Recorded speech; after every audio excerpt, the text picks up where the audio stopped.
Hello, and thank you for joining us. On behalf of the Southeast MHTTC, we want to welcome you to today's webinar event entitled Ready for Reentry, Forensic Peer Mentor Services Model in Action. My name is Stephanie Tapscott, and before we begin and turn the presentation over to our partners at Georgia Mental Health Consumer Network, I'd like to review a few housekeeping items. Please note that the work of our center is supported by a grant from the Substance Abuse and Mental Health Services Administration, or SAMHSA. Our center and the larger MHTTC network use affirming, respectful, and recovery-oriented language in all of our activities. This event is being recorded and will be made available on our website for on-demand viewing soon. We encourage you to share your thoughts throughout the presentation using the chat feature. Please remember to select chat with all attendees if you would like to share your thoughts with everyone. We've allotted time at the end for our presenters to answer some questions. Feel free to submit your question using the Q&A feature also found at the bottom of your screen. And finally, for participants who are interested, we offer a certificate of attendance. It's available for download after completion of our evaluation surveys. We'll post links to those at the end of the presentation. Again, thank you so much for joining us, and I'll turn it over to Georgia Mental Health Consumer Network. Hi, thank you, Stephanie. Thank you guys for joining us today. My name is Heather James, and I'm the Chief Training and Development Officer for Georgia Mental Health Consumer Network, and I'm also a person in long-term recovery. And what that means to me is that it's been about 7 years since I started my mental health journey, where I don't have to feel afraid or ashamed of or deal with the stigma of my mental diagnosis. I'm able to show up and live my life being my true, authentic self. I'm able to be there for my friends, my family, my coworkers, and for me, one of the most important things, to be a great auntie to my 3 beautiful little nieces. I'm gonna turn it over to Chris Johnson, who is our Director of Communications. Hi, everyone. My name is Chris Johnson. I am the Director of Communications for the Georgia Mental Health Consumer Network.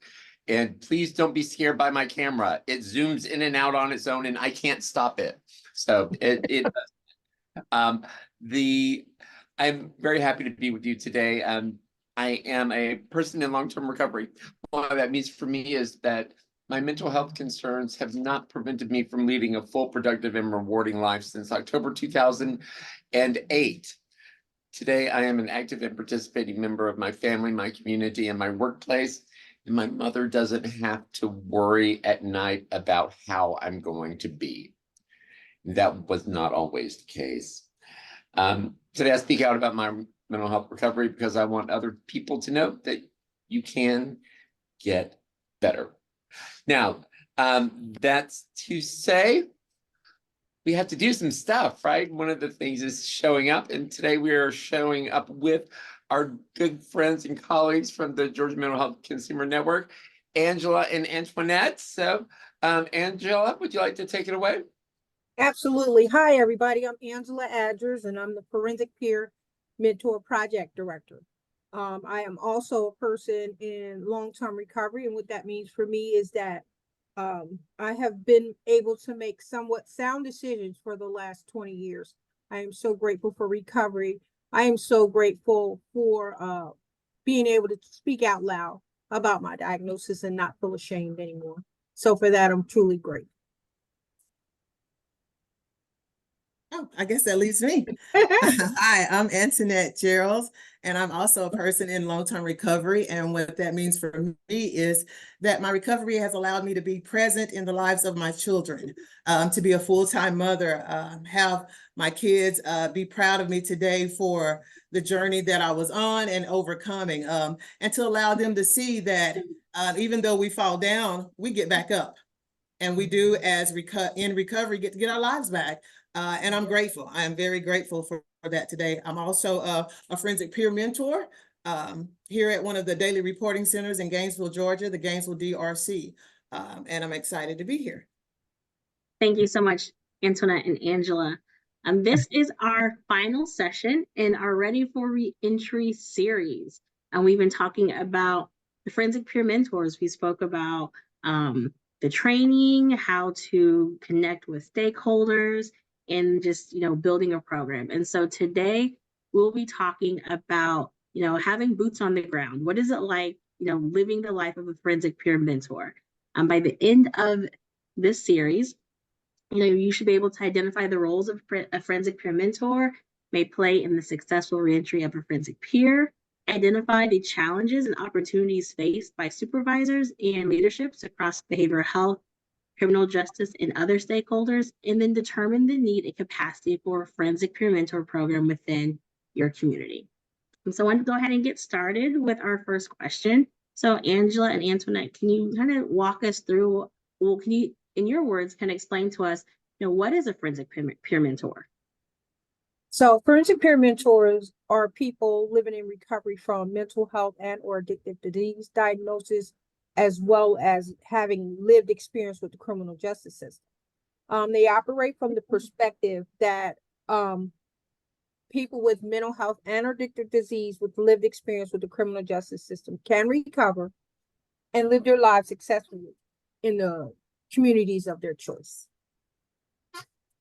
That would be the technical, but I'll let Antoinette give you the layman's term. I mean, pretty much what Angela said, what a forensic is. I mean, as a person with long-term, we've experienced the justice system. We're duly diagnosed with mental health and substance abuse, and we're getting back into the community, learning how to take our lives back, learning how to navigate the journey of recovery, and learning to live life on life's terms. Being able to hold down jobs, being able to, as I shared, get our family back, being able to do the things that our substance abuse prohibit us from doing, to be able to show up. Yeah. Thank you. So now that you're in that, oh, go ahead, Chris. No, go ahead, Heather. I was just, you know me, just going to jump in and rambling. But okay, so and Antoinette, that was a very helpful definition, but more helpful probably than the official one that I also use, and because it's the agreed upon definition at the network that we all share and other places as well. But Antoinette, can you tell us, like, on a day-to-day basis, like, what does that look like for you? What does that do you spend your day meeting with, like, one-on-one with folks? Do you do groups? So you want to know what the forensic job looks like? Yeah. Okay. I mean, it looks like on a daily basis, when I first get here, I go out, I meet and greet everyone, not just my peers, but everyone that's in the facility. Then I begin to work with the peers that are on my peer list. We have a peer list that we have because in order to be on our caseload, you have to be mental health, and you have to be that dual diagnosed, at least mental health. And so I have a peer list. I sit down and I do check-ins with those peers every day. I work with them on once they're in the DRC, they have to have all their credentials, such as their ID, license, Social Security, birth certificate. So I work with them on making sure they get those identifications that they need to be able to even complete the DRC, because without that, they can't complete the program. I also work with them on transportation plans. We set short goals, something that they can reach within a short time of while they're here, and I help them pursue those goals. I also work with them on life skills. We have the RAP plan that we look at. We work even on WHAM, wellness, taking care of ourselves physically, mentally, and spiritually. I work with peers on just little things like setting boundaries, learning to do coping skills, learning how to navigate recovery in a different aspect of how they've always seen it outside of being incarcerated, because we don't believe that incarceration is the key.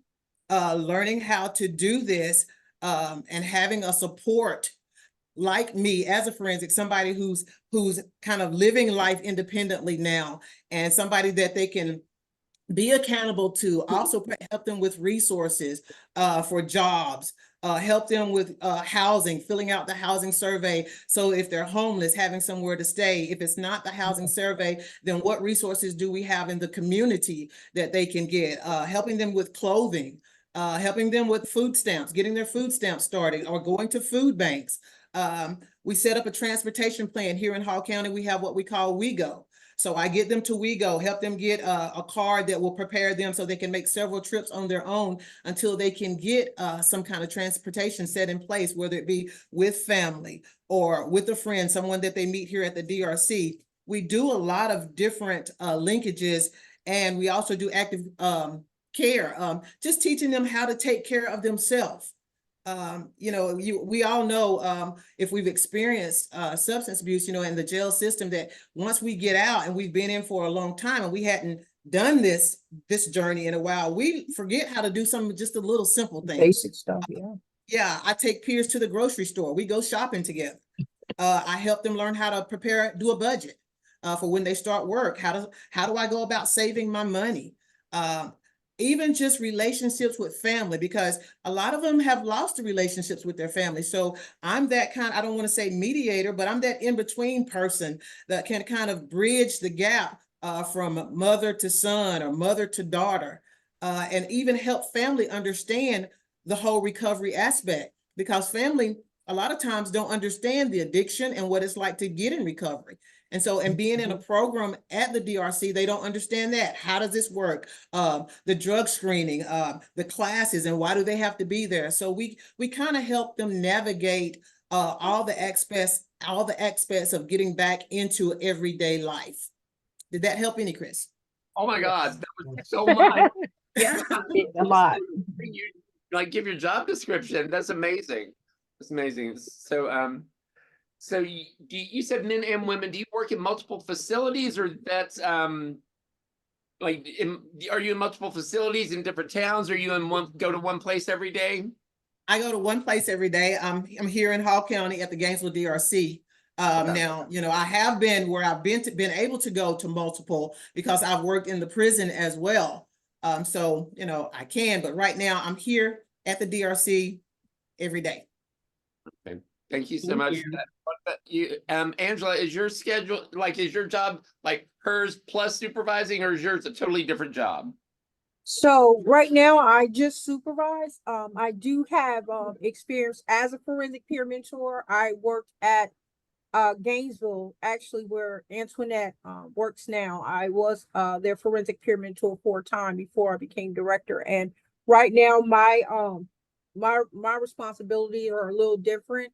I focus on the data aspect of it, making sure that we can continue with funding. So I'm providing accurate data that they provide to me on a monthly basis. I also do site visits. I also work with peers. If I go to a site and a counselor pulls me to the side and says, we have a person that doesn't have anywhere to go as far as housing or difficult housing, I will step in and I will find adequate housing. I've been asked to do that for some hard to place people. And so I still like to get my hands wet. I still actively talk to peers when I'm on the compounds at the prisons or in the day reporting centers. I have conversations with them. I'm just like them, and I continue to say that to them. I'm just a person that does the paperwork part of it, but I'm still a peer. So I enjoy that's probably my favorite part of my job, is still being able to have contact with the peers. Thank you. So Angela, talking to you about your role a little bit more. So for an individual who is looking to create a forensic peer mentor program and they're going to be in the supervisor role, what type of data should they be collecting that will help to secure funding? So some of the data that we collect is the number of referrals we get each month, each individual forensic peer mentor, how many people they close out, how many people they open, how many people they help with housing, employment, benefits as far as Social Security, DI, all of those kinds of things is what we do. Are they a student? Do they have they gone through RAP? Everything that we provide to them, the state needs to know. So they need to know how many are going back inside after being released. So for the state prisons, were there rearrests since they've been out? If there were a rearrest, was it on a violation or was it a new charge? So they're keeping up with the recidivism part of it. Have they gone to a state hospital? Not necessarily a regular hospital, but we do keep up with those that are going into Georgia regional hospitals. So all those things right there are what they want to know, because they're trying to show that the program is effective. And so, you know, we keep up with that data. Awesome. Thank you so much. I know you kind of spoke to a little bit already. Angela talked about your favorite part of the job. So that's actually our next question. I know you said, being able to still be connected to the peers is one of your favorite aspects of your job. Do you have any other aspects of your job that's your favorite? And then same with you, Antoinette, what would be your favorite part of the job? I would have to say, my relationship with my team. I think that we've built a little family, and sometimes this this work can get a little stressful.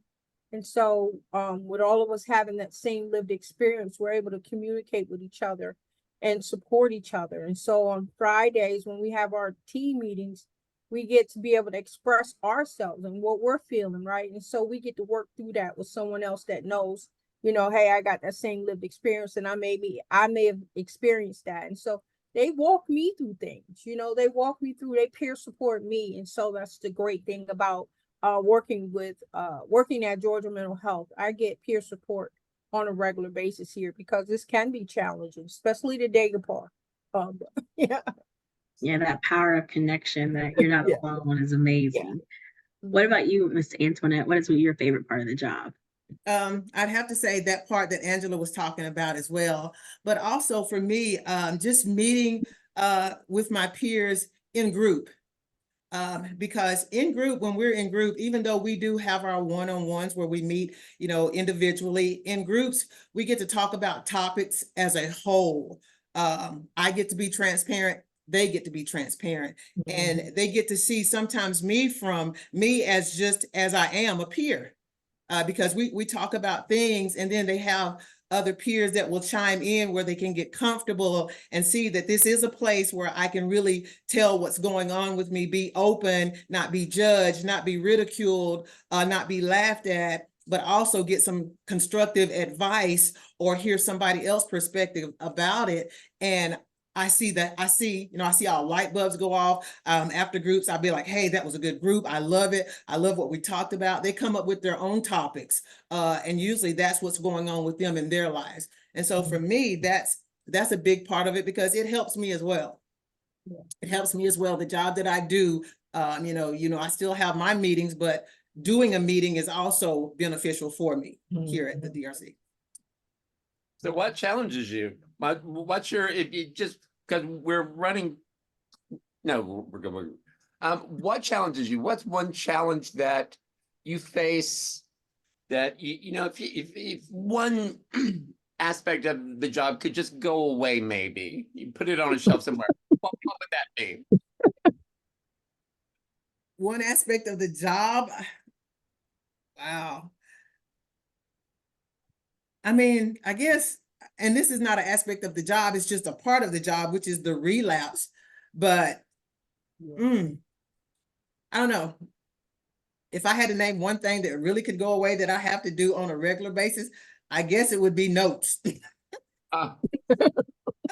Today. And even though I love notes because it tells the story of what I've done, it's just, I'm one that when a peer is talking, I feel like I have to write down everything because everything is important. And then I go back and have to pull out what was really important. So if I could just have a recorder and record it and send her a recorder every week, that would be great. But do that. Now, let me ask you, Hey, that's an idea. Have you had folks that have left incarceration and come back to incarceration and were your peer through that whole time, or they became your peer again, or are you talking about like relapse into behavior or chemicals? I have had peers that have left here, went to incarceration, and have come back. And that's the hard part because you want to see them get it. You want to see that you want to feel like that something you have done has made an impact into their lives, that this is no longer has to be a part of my life, that my substance use has no longer to be a part. It doesn't always work, but usually when they come back, it's that second conversation. And sometimes it has to happen to be like, hey, Miss Antoinette, I just had a peer that shared that with me on the phone. He called me from Hall County, and I accepted his call. He said, "Hey, Miss Antoinette," he was like, "Thank you." And I was like, "What?" He was like, "Well, you know, I know you didn't want to side with them for me to go to jail, but you kind of had to because I put myself here." He said, "And I just want to say thank you because this is changing my life." And sometimes that's what it takes. But when they come back to know that, hey, I got it and I'm ready to do this, is the reward. Thank you. What about you, Angela? Like, with talking about challenges, like what's an aspect of your job that if you could just do away with, what would that be? It would be so many Zoom meetings. I miss the interaction with people, you know what I mean? It's, you know, the screen. And so, I think it affects my eyesight at some point. It starts seeing double. But that's the part I wish would go away, and we could get back to seeing each other in person and meeting in person. It was just, you miss that connection. Yeah. Yeah. I'm gonna shift really quick because we did have a question that was posed from Miss Karen Soto, and she asked, how was the decision made for forensic peer mentors to work only with returning citizens / participants who are within 3 to 18 months of their release date / tentative parole month? That was a decision that was developed with between Georgia Mental Health Consumer Network, which was Sherry Tucker, Department of Corrections, and the Department of Community Supervision. They revised all of those aspects of when they will begin. It takes at least 3 months to break the ice with a person. Anything before that, you're basically rushing. If they were getting out in a month or two, you really don't know this person. You don't know their real needs because, you get a lot of surface things in the beginning. So 3 to 18 months gives the forensic peer mentor adequate time to get to know the person and read between the lines because you hear things that they don't say. And so I think it's a great idea because we've had people who really needed help and they only had 30 days. And, they get placed somewhere that really doesn't benefit them because we don't know a lot about that person. So this gives us time to get to know the person and set up a plan that could work for them, because if they're rushing, they're going to miss some things because I want to get out. I don't tell anything. I just want to get out. And so we want to make sure that they're successful when they get out. Thank you. And they were asking because they work, or they're focused to work on the pre-arrest diversion alternatives. Is that something that forensic peer mentors work with as well? Those arrest diversion alternatives? Do they have forensic peer mentors in those settings? Well, we do have one forensic peer mentor, fortunately, at Fulton County Behavioral Health Treatment Court, and that is a prerequisite to go into another alternative, their reporting center or state prison. And so they do the same type of work. They don't do as much travel, but they focus on individual and the group setting. Thank you so much. So now we talked about the challenging parts of the job. What keeps you hopeful about the work that you're doing? For me, the numbers speak for itself. And to see somebody who, you just can't even imagine what it's like unless you've been there. Like I was part of the homeless community in my time. And I remember just struggling and not having an ID and all of those things, feeling like I didn't have a name, and then to watch, I get better, and then I get to watch somebody who's done the same exact walk, to watch them. It's just like it just blows your mind. I mean, my heart is so full. A person that I was incarcerated with, I watched her walk out of there, and I was the director of this project, and so she helped me navigate, in prison. She helped me navigate and get around, and to watch her walk out, and get to the other side, and to get housing, and to get a car, and to get a job. It's just powerful. It's powerful. It's like something you can't even, like, I get excited and want to cry because it's just amazing to watch somebody get to the other side of that pain.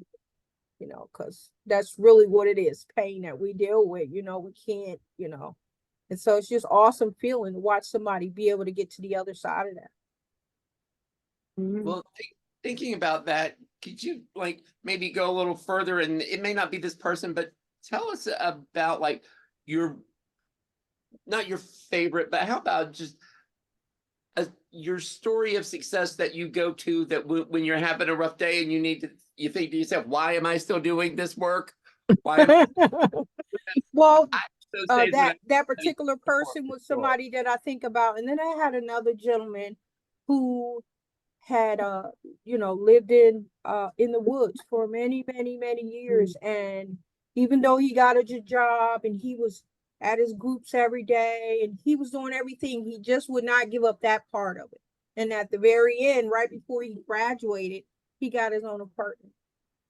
And so Right. I think about him and I think about that struggle he had to go through to get himself. I can do this. I can have my own apartment and I can pay my own bills. He had a better car than I did at the end. And I was just so happy because it's just amazing, like, wow, what a difference a day will make. And, I remember encouraging him and I remember his officer saying, he's going back to jail. He's homeless. And he's saying, please, just give him a chance. And they gave him a chance. And he was a success story, so when I get down and I feel like, am I even making a difference? I think about those times and it helps me. It improves my mood. But I genuinely love what I do because I remember, I keep that close to me. I don't ever forget. So thank you. What about you, Miss Antoinette? What keeps you hopeful? Oh, what keeps me hopeful? I think being able to share some of my skills outside of just, helping with resources and stuff like that. A lot of my peer list consists mostly of women, and I have a lot of men as well. And don't get me wrong, they need this too, but to be able to encourage my peers to see beyond what's in front of them. A lot of times, our self-esteem is low, our self-worth is low, our self-value is low. And to be able to give them that encouragement, like, you are special, you are. And then I go back to the I am. I love doing affirmations because if I don't lift myself up, nobody else will. So I'm that person that stands there and say, look, I don't care how hard this gets, you can do it. I've had women that come and like Angela said, sometimes they don't say everything you hear. She'll talk about how ugly she is and how, and I found out she was in being abused in her own home. And so it was being able to lift her spirits with these affirmations about, look, you deserve better. You are somebody, and encourage her to see past this. And she winded up doing what was best for her. She got out on her own. She went into Salvation Army. Then she got into she had a child. They put her in one of the little apartments with the kids. And now she got a job. And now she's got her own apartment because we got her housing. And so it's that encouraging them to look that we don't have to stay stuck. Yeah. And seeing that. And that's what I love the most. Using a skill outside of what I've learned being a forensic, but the fact that I remember when I was down, I didn't have nobody to help me get me up. I went to recovery in Jacksonville, Florida. And when I got back, my preacher and his wife were my encouragement. And then I started learning to encourage myself, like, look, I don't have to stay here. I have a choice today. And it's that I love, using those skills of encouragement and empowerment and seeing my peers being empowered and then having them call me and say, hey, Miss Antoinette, how are you? And I'll be like, oh, I'm okay. And they were like, okay, you're great today because today is going to be a great day. And I'll be like, yes, it is, and they give it back to me. And that's what I love. That's what keeps me hopeful. That's awesome.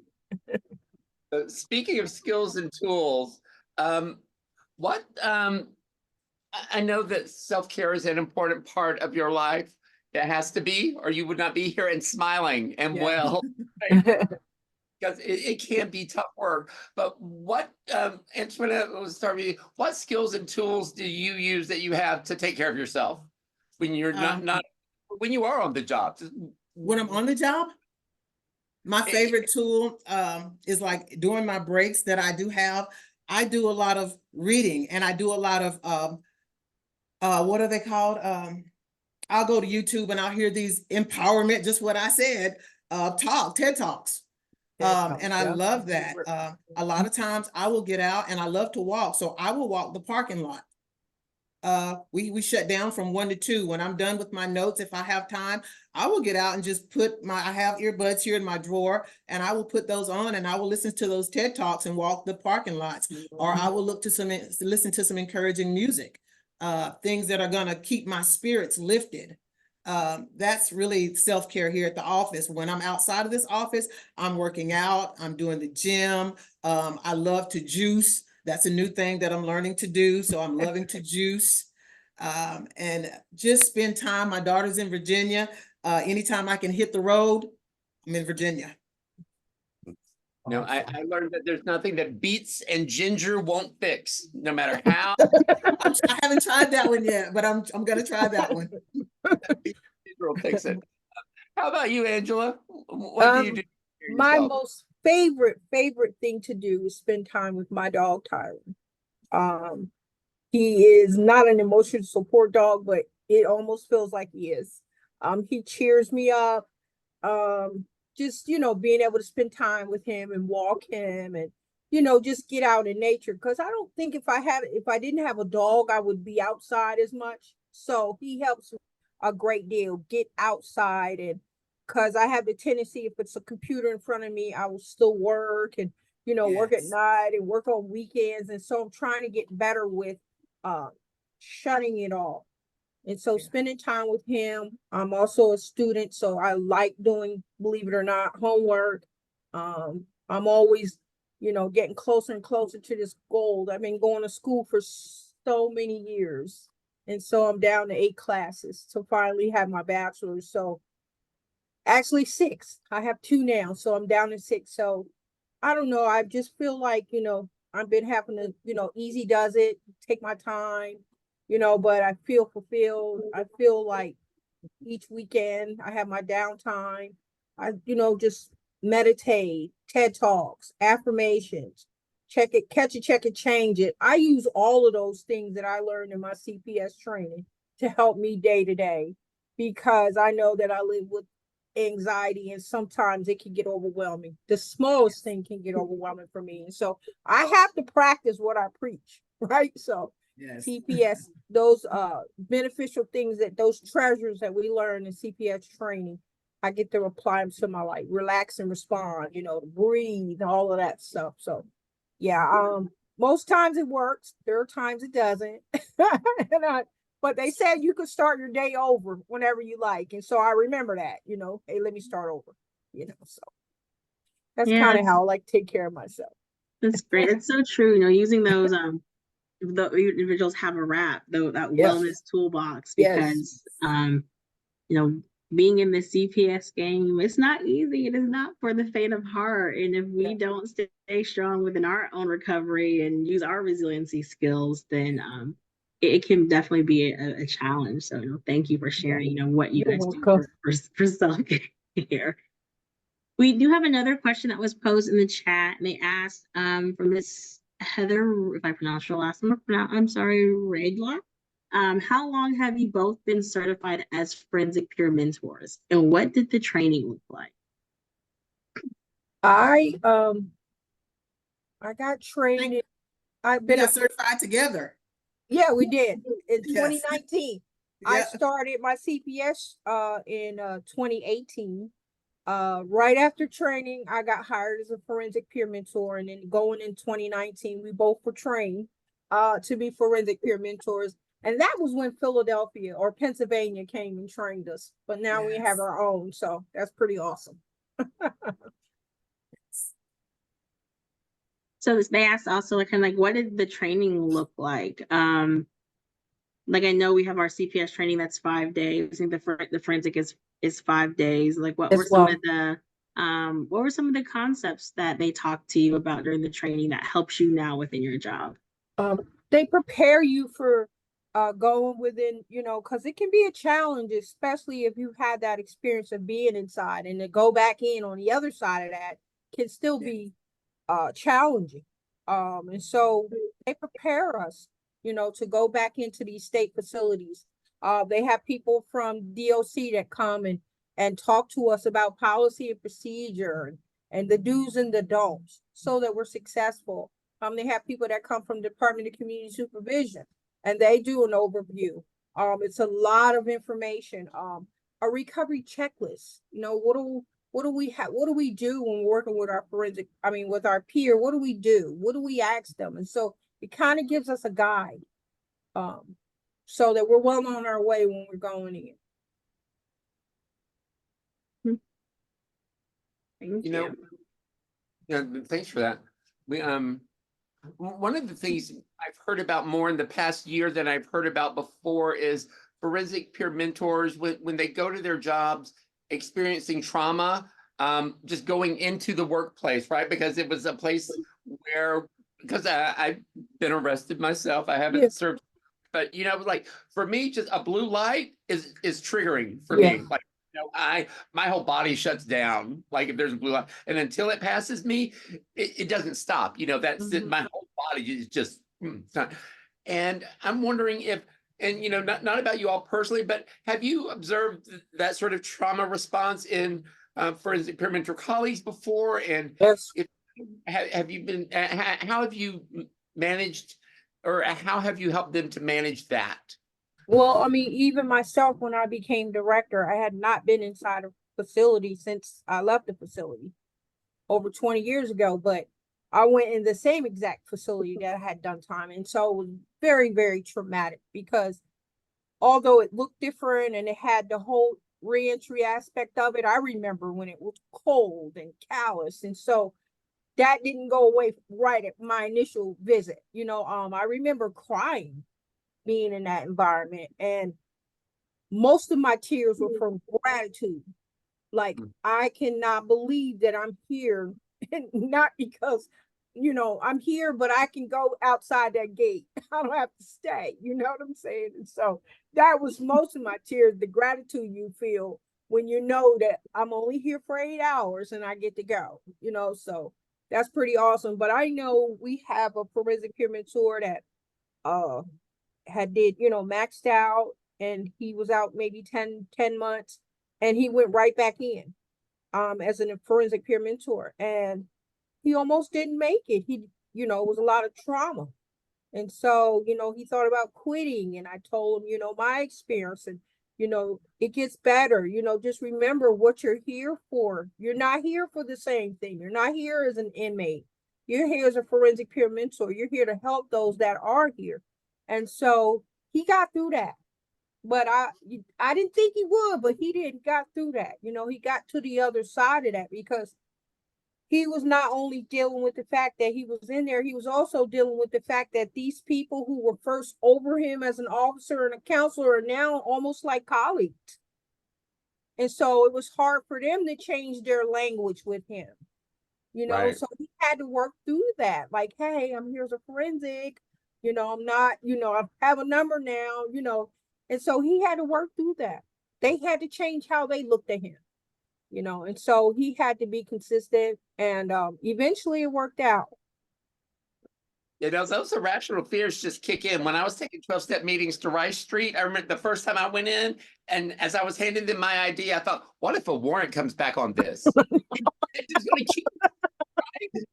But that, 8 years into recovery at that point, Yeah. still There, yep. fear is I real. still do that sometimes. Like, if the cops get behind me, it's just automatic. It never, I don't think it ever goes away. How about you, Antoinette? Have you seen any trauma response in your work? I haven't, I won't so much as say I've seen, I have experienced it. I worked at Lee Arendelle for 5 years, and I'll never forget my first day going in. I knew I was going to have to go through the machines and be worn down and all this, but just having to do it, then he said, I need you to take off your shoes. I need you to take off your belt. I need you to take off your earrings. And I was like, I felt like I was being violated all over again. And it just brought back flashbacks. And I was like, no, I'm not doing, I was like, I work here, and I'm sitting here pleading my case. And I finally had to just breathe, because I remember one of the counselors came, I think it was actually Miss Loyal. She was like, just breathe. She said, they're just doing their job. And I was like, yeah, they're just doing their job. But it was at that moment, I had to realize like, okay, you're not going in. You do get to come back out. They're doing their job. And so I took off my shoes, I took off my belt, you know, and they want, and you know, it was even my lunch. And I was like, you don't have to have my lunch. And he was like, yes, ma'am, I do. It's in a closed bag. You know, I have to see it. And it was all that just came flooding back. And I was like, oh my God, I got to do this every day. He was like, and even if you leave at lunch, you got to do this again. He was like, so, you know, make sure you got everything you need when you're in here, you know? And I was like, and I couldn't have a phone. And I just felt like, oh my God. But, you know, I wrapped my mind around it. And Miss Law, you know, she said, are you going to be okay? And I said, I can do this. I can do this. But it reminded me of, you know, when you first go in, they take everything. Yeah. And I was like, no, you know, I flat out told him, I'm not taking off my shoes. I'm not taking off my belt. And he was like, I'm going to have to get you to take all this off. And so that was traumatizing for me that very first day, but I got through it. Sharon was training me. She was like, girl, you a mess, you know, and it was hilarious once we got in the office and we could talk about it. But she was like, I have never seen nobody buck the system. She was like, you were finna buck, wasn't you? And I was like, you know, but I haven't seen any peers, but that I experienced myself. Thank you for sharing. We I have want to tell another you question. something. One other Oh, thing okay. that's pretty funny. I never knew what the front door looked like. So they kept saying, go to that door. And I was thinking to myself, what door? I don't know which way to go. I've never came through the front door. So it's pretty funny to see all the flowers out front. You know, I've never seen any of that. I always came through the back and went out the back. So that was pretty funny. They were directing me and I'm thinking, I don't know where the front door is. You know, I literally didn't know. You know? Oh goodness. We have a question from Miss Samantha. She says, as forensic peer support, do you also arrange mental health and drug treatment and support participants through the process? Or do you collaborate with peer support from treatment agencies? That for me? Yeah, you can answer that question. Yes, I collaborate working here at the DRC with the mental health counselor as well. And she really, I don't want to say, well, when it comes to mental health treatment, we collaborate together because we use Avita here. And so she'll say, hey, this person right here needs to get an assessment done, mental health assessment done. And because we do transportation, if they don't have it, I will transport and getting them there. And then if that doesn't work for them, I always tell peers, like some of our peers have insurance, so they can't go to Avita. I keep a list of physicians here in Hall County area where they can go and get their mental health services from. Awesome, that's great. As far as I would say drug treatment, we also transport them to meetings. Yes. And also if we find out that they want to go into treatment, maybe they're struggling, we will try and set up the interview with the drug treatment center, talk to their counselor about them being absent from the day reporting center, to make sure that they get what they need. Because sometimes the day reporting center is not going to be enough. Some people need inpatient treatment. And so we help them with that as well. Can I piggyback on that as well?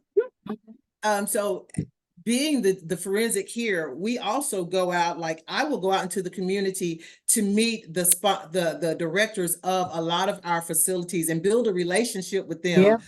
So that when it comes time to have a peer that needs a recovery, I already have phone number. I know what the entry fee is. I know if they have scholarships. I know if it's for men or women. I know if it's a Thor approved or non-Thor approved, or if it's just a sober living, and kind of have idea of what the need would best fit this person right here. Say they were coming from jail and they were court ordered, then they need a Thor approved program. So I would know what programs that we have, and we wouldn't have to go doing a whole bunch of searching. I have linked other peers to outside counties because we didn't have what they needed here, to make sure that they got what they wanted, or they just said, hey, being in this county is a big trigger for me. I want to go somewhere else. And so I also do research for other counties to see what they have and how we can be a part, let them know, hey, I'm at the DRC in Hall County, but I would like to get your information just in case I needed to use you as a resource for one of my peers in Hall County. And you talked about a Thor approved program. So for individuals who are on this webinar who might not be familiar with that, what is a Thor approved program? I knew she was gonna ask that. And I want to use the correct, so Angela, you may have to help me with that one because I want to use Okay. the correct wording. Because it has to Yes. be correct or Tran- else Transitional housing, thing uh, reentry at the very end. is it reentry? What's the old for? Hold on. I'm sorry. Give me just a second. Yeah, I like to make sure I don't want to just say it wrong. It's, wait a minute, I got a paper over here that It's tells transitional housing for offender reentry. reentry. Yeah, I knew the last part was reentry. Well, see, the reason That's a Thor approved. we don't call folks offenders, right? So I know. That's Right, why I yeah. was like, Language we don't use all the time, so. Yeah. But sometimes they come having to be in a Thor approved program. So, with the speaking of language we don't use, like when we first started this work, one of the biggest divides between us and the law enforcement and corrections folks that we worked with was the language that we use, right? And it was a real barrier sometimes, and a point of, not conflict, but just it was a place where we didn't align exactly. And most of those places have been smoothed over time. And I don't know, I guess I'm asking what changes in attitude have you observed since this work began? And like nobody knew what a forensic peer mentor was, right? And then like over time, and now we have the governor and the commissioner and all these folks out there promoting forensic peer mentor work. And have you all noticed a change in your daily life and your interactions with folks? yeah, I remember it being really difficult. The officers didn't know why we were there and, what are you doing here? And, their attitude, you could tell, even if they said hello, was very, very dry and they weren't very supportive. I think they thought we were there to spy on them, and so we had to constantly tell them we're here to compliment. And so we just had to stop trying to talk and show them. We just had to show them why we were there. And so I think through repetition and being consistent, they started relying on us. The more help we provided or assisted the peers, and they started kind of, oh, okay, you know what I'm saying? They are here, and we do benefit from them being here. But it wasn't always that easy. When we first started, it was a bit of a challenge. In some facilities that are new that we go in, it's almost like we got to start all over with those new facilities. So one thing I do know is that I've been doing a lot of job fairs lately, and I've noticed that a lot of people still don't know about that they have there's a job out here that if you have X, Y, and Z, you qualify for. That's surprising to a lot of people. And so I do still like to get the word out, hey, there's still a second chance for you, because a lot of people feel like, they give up. I've been incarcerated. I can't get a job. Oh, yes, you can. There's a job, so. So, speaking of jobs, Angela, for you being a supervisor, when someone applies to be a forensic peer mentor, what qualities and traits are you looking for? So someone who's not, I guess there's no other way to say this. You can't be afraid in this work. You won't survive. If you've never gone to prison, it's probably not a good idea to send them to a prison. So, you determine whether they'd be better suited for a day reporting center, which is like a mandated treatment. You look for them to not be ashamed of their story, so, we have to be honest. And so we have our lived experience is our most valuable asset when doing this work. And so I have to be able to tell the interviewee, tell me about yourself, and them not feel like they need to hide it, because it's okay. We all live with, once feeling like I used to stigmatize myself because of my story. And today I realize that it's my biggest asset. And so I'll shout it at the rooftop. but it takes a process for a person to get there. And so they have to be ready to begin that, knowing that this job is, I'm still peer to peer. Doesn't change who I am, the dynamics of our relationship with the peers. I'm still a peer. And so someone who's a go-getter can work independently, because this job is independent. We have a set of, job description that we use, but if you need to do X, Y, and Z, you run it by me, it's fine. You know what I'm saying? Because there's no cookie cutter way to help one individual. So, we try to do above and beyond. Though, even with those that are not on our partner peer list, if they need a resource, if we have it, then we make sure that they get it. So we have to be able to be open, and we have to be able to speak. You can't be shy in this environment. It's not a good look.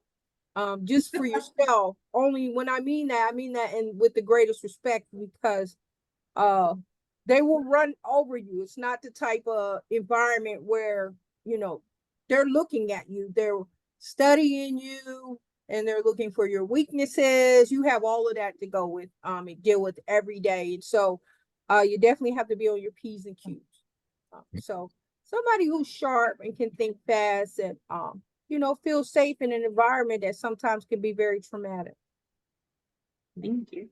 What about you, Ms. Antoinette? With you working within the role of a forensic peer mentor, what do you feel are like your best qualities that you bring to this role that, kind of in that enhances, the role of a forensic peer mentor?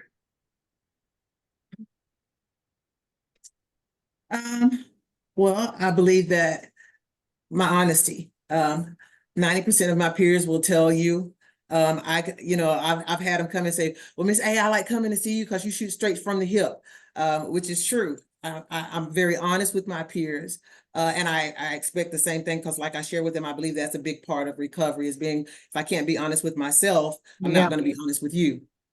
I believe that is a big part. I believe the fact that I am a go-getter. And then being able to work independently is one of the, like Angela said, that's a big part of what we do, and you got to be able to do it with still keeping those ethics in line of being honest about, hey, if you say you're here, then you're here. If you're not, you're here. But that's my biggest one is the honesty. And I know we talked about the qualities and traits that we're looking for.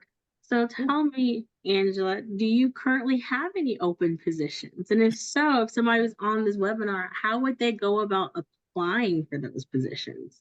So I can proudly say we have only 2 positions remaining. We have interviewed, and we have 3 people going through the background, and we have 1 other person getting ready to go through the background process. But we do have a position at Lee Arundel Transitional Center for Women, and that's in Alto, Georgia. And we also have Hayes State Prison, and that's in Treon, Georgia. Where is Treon, Georgia? Up there. That's like, where's Loganville? That's what I said when I heard Treon. Where's Treon? It's past Woodstock, about maybe 45 minutes past Woodstock, Georgia. Yeah. So up in the hills. It's really beautiful up there, believe it or not. And so 1 is a female prison and 1 is a male prison. All right. Now you said that 1 is a female prison and 1 is a male prison. Yeah. So if a female is applying, can she only work in the female prison? Well, we do have a female. We have 1 female who works in a male prison as of right now, but we try and make it a little bit easier by putting a female in a female prison and a male in a male prison. A male forensic peer mentor would be very distracting in a predominantly female environment, and vice versa. And so we try to avoid that as much as possible. We have one of our seasoned veterans at a male prison, and so she's very good at her job and maintaining. But it can be very distracting and uncomfortable. all those kinds of things that come with working around, you know, if you're a female working around a lot of men. Thank you.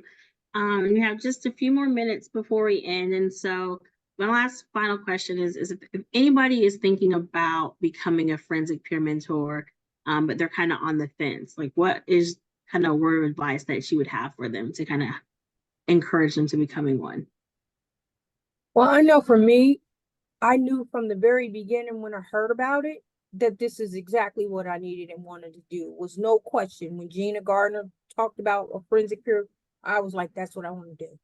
I zeroed in on it, and I went for it. It has to be something that you really want to do, you know, because again, it can be challenging. We go into challenging environments. Some of our prisons that we go into are nationally known. Some of the most dangerous prisons we have on our site, our facilities, where the young lady is. That's a well-known facility, and so it has to be something that you're comfortable with, and something you know you want to do. I would not advise anybody that's not sure to take a position like this unless you're really sure this is something you want to do. What about Good. you, Miss Antoinette? I guess I would just have to say kind of, you know, a lot like what Angela said. I think before I got into this, I asked myself, what do I have to offer this type of job? And then I thought about my own past experience of what I had been through, how I got through it, what it took for me to get through it. And then I said, now, can you give this to somebody else comfortably and, you know, and be able to do it on an everyday basis? And that's what I had to look at. And, you know, like she said, you know, are you bold enough to, because Angela even tell you, I thought, you know, when I first started doing this, oh, I hate speaking in front of people. And it's about having that boldness to step out there, even when you're afraid to do it anyway, and do it boldly. And so, you know, it would be that, to really think about that. Thank you so much, Miss Angela and Miss Antoinette. Thank you. Once again, for anybody who is interested in, if you're not already a forensic peer mentor and you're interested in becoming a forensic peer mentor, I have dropped in the chat the link to the GMHTN website for the Ready for Reentry training that you need to go through. Please remember you must be a CPS before you go to that training. And if you already are a forensic peer mentor and you're looking for employment, I did post a link to the openings that we have. Also, we have CSBs, they have positions for forensic peer mentors, and we have a few county jails that are now hiring forensic peer mentors. So And those we're moving on our website as well under external employment. yes. But we have got to go. Let Stephanie tell you about the evaluation piece that we really need for you guys to participate in. Stephanie, do you want to? Thank you. Thank you all so much, Antoinette. Thank you. Thank you, so guys. much. Thank you, Heather and Chris. The Southeast MHTTC extends our deepest appreciation for our panelists and Georgia Mental Health Consumer Network for sharing today. The Southeast MHTTC also thanks you all for your participation in today's event. We value your feedback and invite you to evaluate today's event. Please complete that brief SAMHSA survey that I just dropped into the chat. Please note SAMHSA did change their survey format, so it makes it a little easier and quicker to respond. So please give us your feedback. If you're interested in a certificate of attendance, we do provide an opportunity for you to download that certificate after you have completed our evaluation. As always, if you have questions, feel free to reach out to us via email. Again, thank you all so much for joining today. We look forward to hearing from you again real soon. And this concludes today's event. Thank you all. Also, thank you guys. Thank Have a you. great day. Thank you. Bye.